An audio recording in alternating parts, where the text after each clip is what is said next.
You are listening to the Park Flyer Podcast, where we discuss our RC adventures.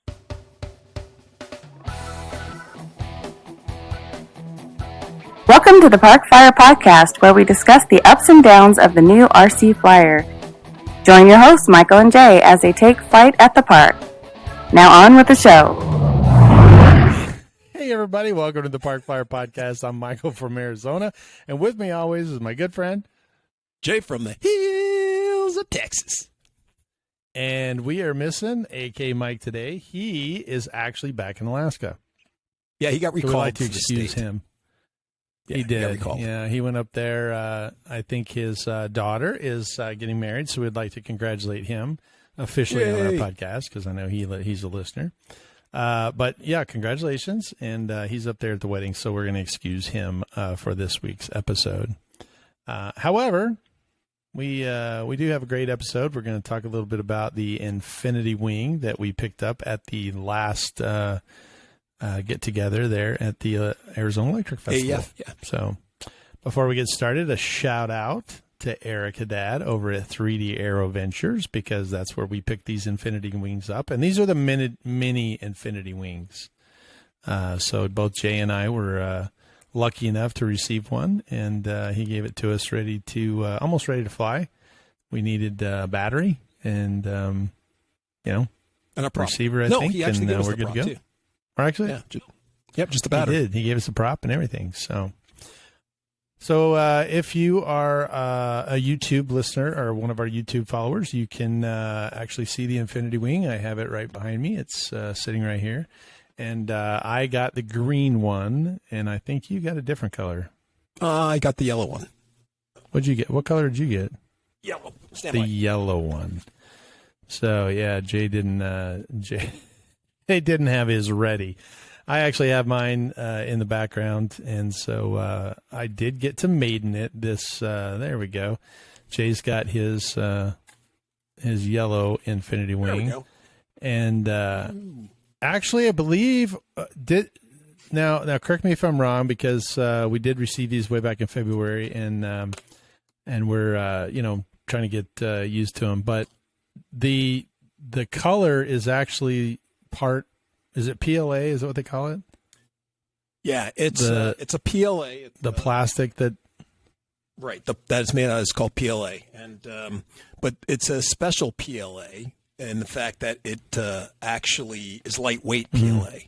So the more heat that you apply to it, it foams, and by it foaming makes it lighter, and therefore if you were to build one out of straight PLA, think of it like a hard plastic, where this plastic kind of gives, because if you think of it more of a foamier, airier type of, material, so it's not as rigid as a straight PLA plastic.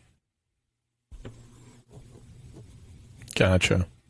Well, the amazing thing about this mini Infinity Wing, and if you want to look at the plans, I think you can find them on 3daeroventures.com.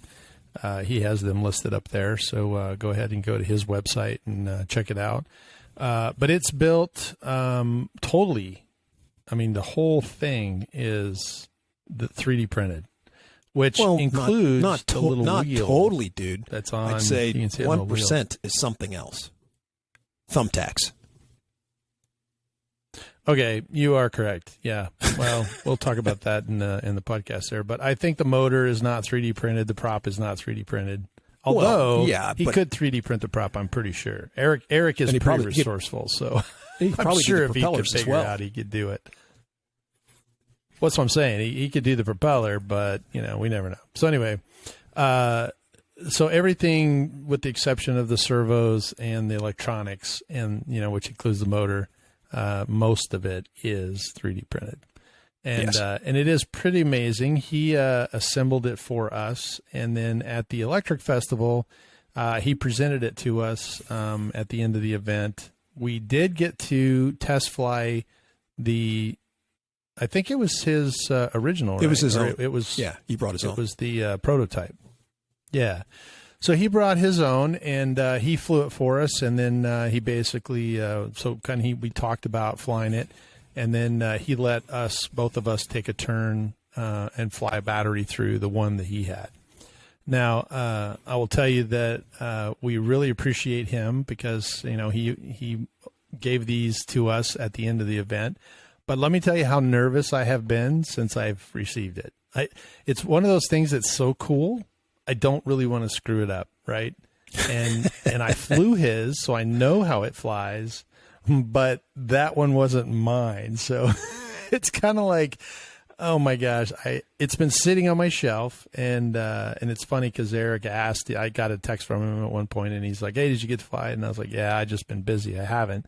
But in reality, I was a little nervous about, taking this beautiful airplane that he 3D printed and put together for us, and just taking it out there and just having something catastrophic go wrong, which I should have known, right, from the very beginning, that nothing catastrophic would go wrong. He set the whole thing up. It's not like I had to put it together or glue it or put the servos in. All of that stuff was done for me. And because he's already flown his, he knew exactly the length of the push rod arms. He knew, where the CG was. He knew all that stuff. He just needed me to drop a battery in it and bind it, and there I go, right? So ultimately, it uses a Lemon receiver, so it's really tiny, and it uses a 1,000 milliamp battery. Now, I'm going to tell you that I could not remember all I could remember was the 1,000 milliamp. And in my head, I was like, oh, that'll work out perfect because I have these Tattoo 1050s that if you're looking at our video, you can see it. Okay, so it's a Tattoo. It's a 1050. I use this for my Hotliner glider, right? And I thought, well, this will work perfect for the Infinity Wing. So when Mike was down here, he wanted to go fly it, and we took it out to the Sun Valley Flyers, and we were gonna fly it. But that particular day, I think if you remember from our last podcast, was really windy. We wound up crashing the L-39, which is sitting behind me with the landing gear sitting on the table. I haven't fixed it yet. But we did have a little mishap, and I just was not feeling it. And I was like, you know what? It's so windy today, I'm not really going to take a chance. We can fly it at the park on Tuesday because Mike was like, staying here through the park where we go fly on Tuesdays. And he said, yeah, I want to go see the guys. And so I said, well, we'll take the Infinity Wing and we'll fly it there. We'll maiden it there. So we did. We showed up on Tuesday. We got up and went out there, and it'd be interesting. Unfortunately, he's out, but it'd be kind of fun to hear his side of this, right? And so he was all excited. Went out and met the guys again. Hey, how's it going? And they were like all of a sudden really intrigued because I think one or two of those guys actually have a 3D printer, and they're like, "Hey, what is this?" And so they wanted a picture of me and Mike with this new Infinity Wing. So I told them, all the details. It's an Infinity Wing. They looked at it and everything, and they're like, go fly it. And I'm like, well, just settle down, We just got here. Let's go fly something before I just, fire That's this right. up. The first thing you pick up is an unknown airplane. So we wound up flying it's going to fly. All right, exactly. And so they were kind of laughing, and I said, well, we're going to fly the Funracer because Mike and I had worked on the Funracer the night before, trying to figure out what was wrong with it. And we found out that the ESC, which, side note, thank you very much for the phone call that corrected, that yelled at Jay for calling it something different. We're eventually getting there. But, yeah, we had one of our New York listeners give us a call and kind of rail on Jay for using that horrible term that we all know and hate. I tell you, man, it feels I'm just my lower nether regions are hurting because of all the phone calls we're getting. Man, jeez, woof. It was pretty funny though. We stuck him out there, and we appreciate everybody giving us a call or an email. They really kind of put the screws to Jay, so hopefully he'll straighten up. But anyway, the ESC in the Funracer was having some issues. We reset the timing on it. I think we had talked about that. And then we found out that one of the connectors was coming loose. So as I powered up, it would stretch the motor, kind of pull the motor, and it would just pop that thing just enough to where it would cut out. And then when the motor quit, it would go back in. So it was really loose and kind of giving me some problems. So I took the little thing off and straightened it all out and stuck it back in there where it would stay. So we went and flew the Funracer, and the Funracer flew fabulous. It was really fantastic. We went out there. I did just some high-speed passes and some tumbles, and we got everything just cranking around. And the speed was, phenomenal because I flew it on a 4-cell. And so once I got done with that, everybody's like, "Oh, that was really cool. Now fly this one," And I'm like, all right, fine.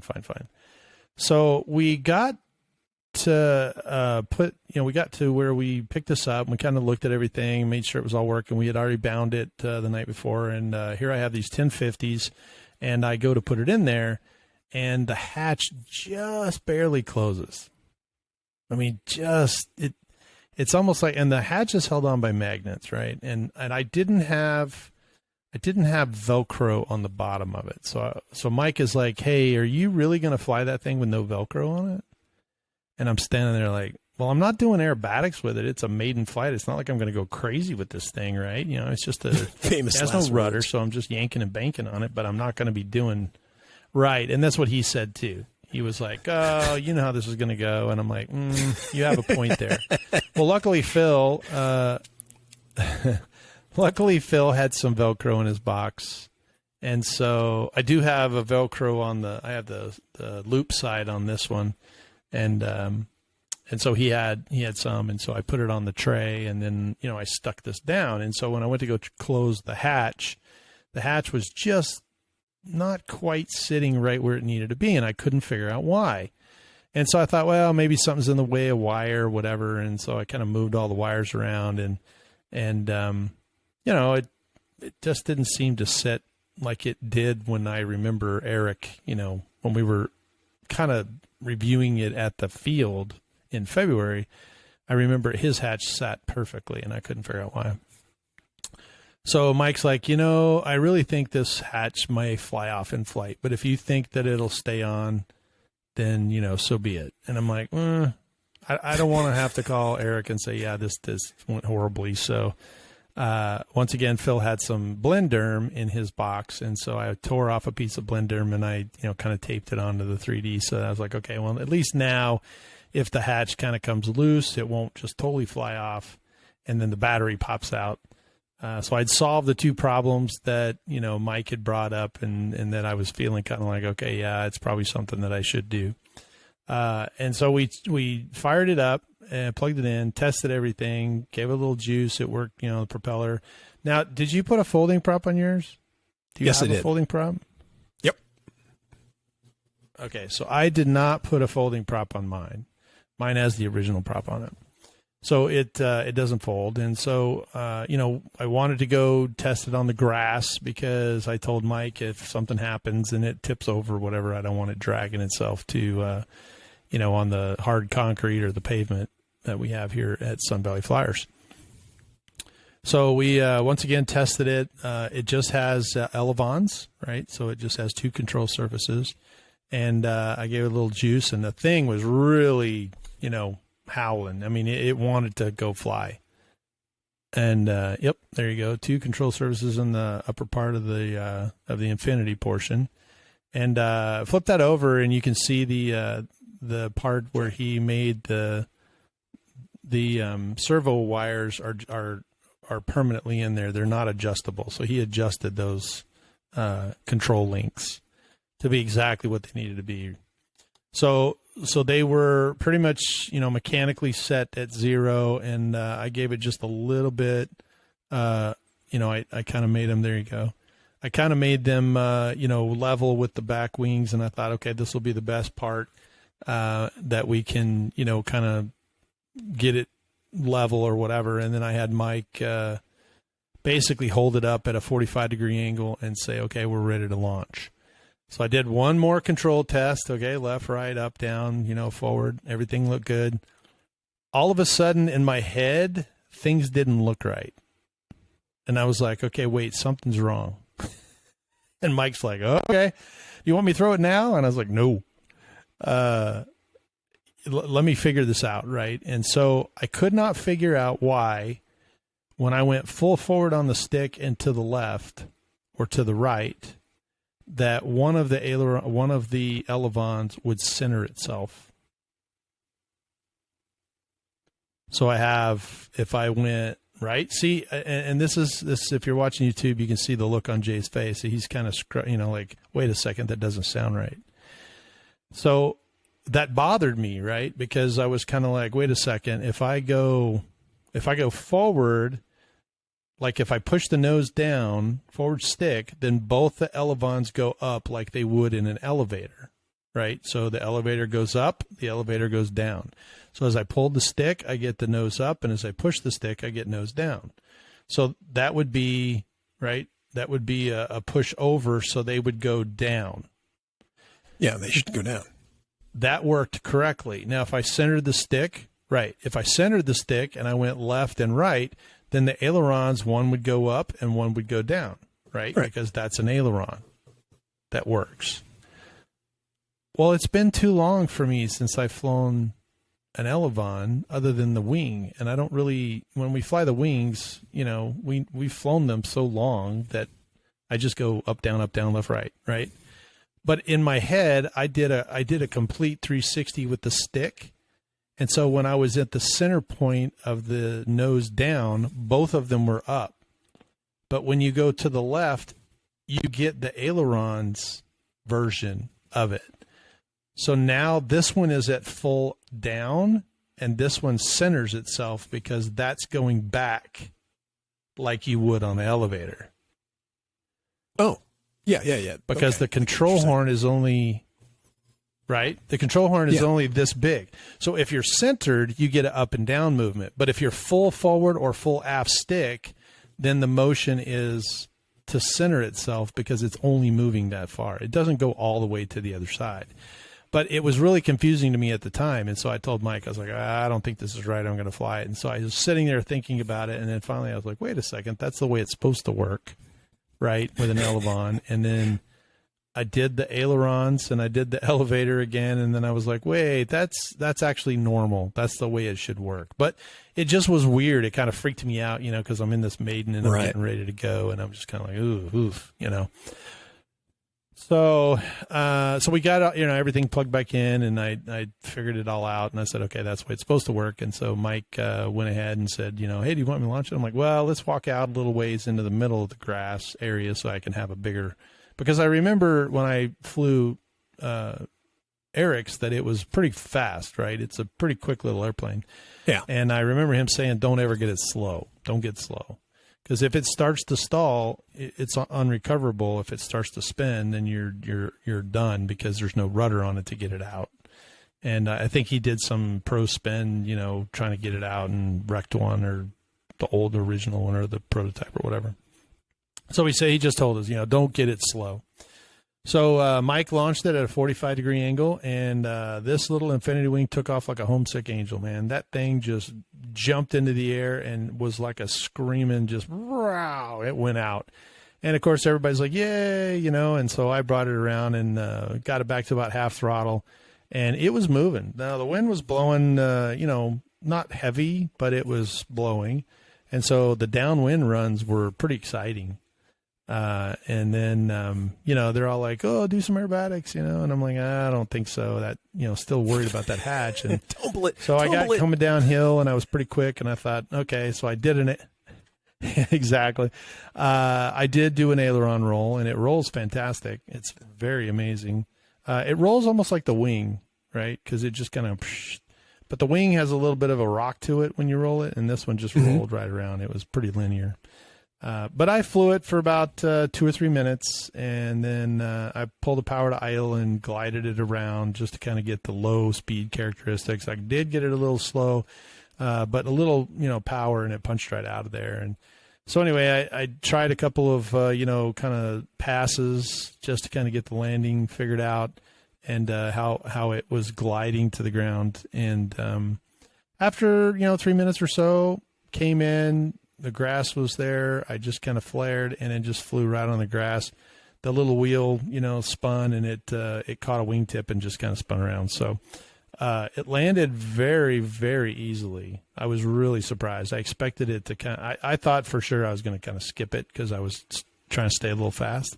But it did slow down enough to get it on the ground, and it did flare. And so when we originally saw these, we were talking to Eric. Jay mentioned that Eric lives in El Paso, and he's like, dude, when you land, this is like 80 grit sandpaper out here in Arizona, and in Texas it's very similar.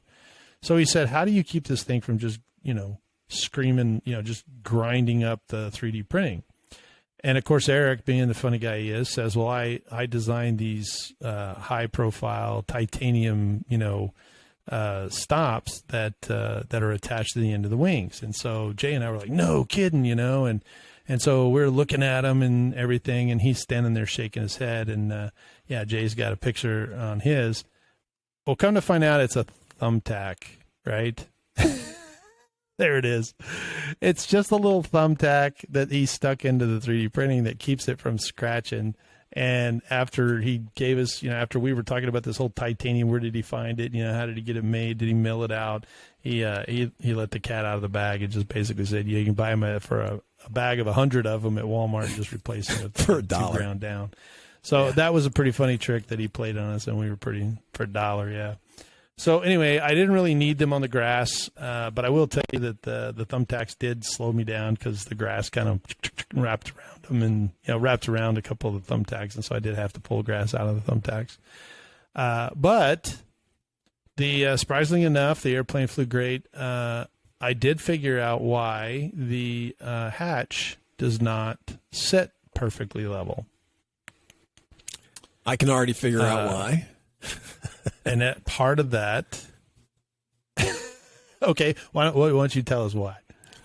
Well, it kind of hit me when you were like, man, it was flying like a bat out of hell. It was like a homesick angel. It was not to say that the plane doesn't fly fast, but I just remembered that was for your high speed glider, so it was flying on a 4-cell, and I remember distinctly. That's correct. That Eric had designed this plane for a 3-cell. So, yeah, not only was it overpropped, had an extra cell to it. You were almost. I'm surprised you didn't do a smoke test, or like that one plane back when we were doing the foamies, when you put a 3-cell in a little 2-cell. The 3,000 with a huge prop, and you were like, "Hey, man, look at this thing go! Hey, what's that smoke for? Oops, nothing's working." Yeah, that was a 3,000. Yeah, exactly. That was a 3,000 milliamp little Wonder motor, and I put a 12-inch prop on it, so it lasted all of about 12 seconds. Yep. But it climbed climbed 12 seconds. You were up in the stratosphere. It was amazing. So yes, I was in the stratosphere, and then I was able to fly it for a minute or two, gliding it back to the earth because I had no motor. You are correct. This is a 4-cell, this Tattoo Battery 1050. In my head, I was like, oh, I don't have to buy any more batteries because I already have the 4-cell. I already have the 1050, right? And it's going to fit perfect. Well, I didn't realize it has an extra cell in there. So anyway, then I'm kind of like bummed out because I'm like, oh man, I hope I didn't destroy the electronics on it. Well, I checked them all. They worked fine. I never really went over half throttle because it was, I really had no reason to. The park is not as big. So looking back, I'm glad I did not maidened it at Sun Valley Flyers. Because had I done that, I would have been tempted to go full throttle. Because there's room. Gotcha. There's plenty of room out there, right? And so coming down, I would have done a low pass at really high speed and probably at that point burned the motor up. But because we're at the park, I was limiting my speed, right? Because the park is not as big as Sun Valley Flyers. It's fairly small when it comes to flying fast things. And we were standing kind of in that area. And so I was just making this little, rectangular box pattern in right above the tree line. And so I didn't really, crank it. Now downwind, I did give it a little bit of boost there, but I was flying plenty fast for the park area. And I was on the maiden flight. I didn't really, push it as hard as I probably could. So, needless to say, Eric, I know you're a listener. It did run very well on a 4-cell. I don't really think that I damaged anything, too badly. If it didn't really over amp it or any of that stuff, because I pretty much stayed below half throttle. I didn't really need to go any more than that. But it flew fantastic. As a matter of fact, it flew, in my eyes, it almost flew better than the one that I got to fly at the Electric Festival. And I'm not really sure why. Maybe it's just because this is mine, It's a mine. But that could be part of it. And maybe because, Eric had flown his and it had, it had some bumps and bruises just from, flying it around. And this one is brand spanking new. So there's no drag, no cuts, no, anything on it. So when I did fly it again, so we got 2 flights out of it. This time I was very cognizant of having a 4-cell. So I definitely never went above half throttle. I babied that thing all the way around, but it still flew just perfectly fast. So it was incredibly fun. It's a great airplane. However, it's not one that I can just throw in the car and keep in the car as I drive around Phoenix, because it is made out of 3D printed. And it's 115 outside right now, and I think if I waited any longer than about 10 minutes, it would be just a big blob of colored PLA. So, what can I say? Yeah. Well, when I did get home, I did. What's that? Oh, no. What I was going to say was a couple of things. A, you probably weren't going to damage the motor because the electronic speed controller probably would have cut out if it got too warm or too hot. But the problem was not so much damaging the motor or the ESC. It would have been, if the motor got hot, it's attached to a PLA firewall, and you could have melted or deformed the firewall. Right. So it would have been, here it is perfectly straight. The motor gets hot. It's getting pulled on, and it actually would deform the firewall to pull out, and then you go back to half throttle. It cools off, and now your thrust angle's all out of whack, and you're like, man, this thing flies all weird and wonky. What's going wrong? What's up with it? So that could have been one of the dangers if you would have got that motor hot and it got transferred to the firewall, the plastic firewall. So lucky. Yeah. Huh. Yeah, I was pretty lucky. I know we're out of time, and we'll continue our conversation in 2 weeks. But before we go here, I did wind up going online and buying some 1,000 milliamp 3-cells. So I now own a Turnigy Bolt. It's a high voltage LiPo battery, 11.4 volts, and then I have another Turnigy Nanotech 1,000 milliamp. There you go. You can see both of those. I'm excited about trying the Bolt because I've read some really good reviews, and it's supposed to be a high voltage and supposed to give, kind of a really good take on it. We are out of time, but we are going to continue our conversation. I know Jay has some questions, so join us 2 weeks from today as we continue this conversation, and let us know what questions you have about the Infinity Wing, or go to 3daeroventures.com and download the plans. So anyway, Michael from Arizona. And from the hills of Texas, I'm Jay. And we'll see you in 2 weeks. You have been listening to the Park Flyer Podcast. Thank you for joining us, and we look forward to your next visit. Please give our show a star rating and review, and feel free to email us your questions, topics, or suggestions to parkflyerpodcast@gmail.com.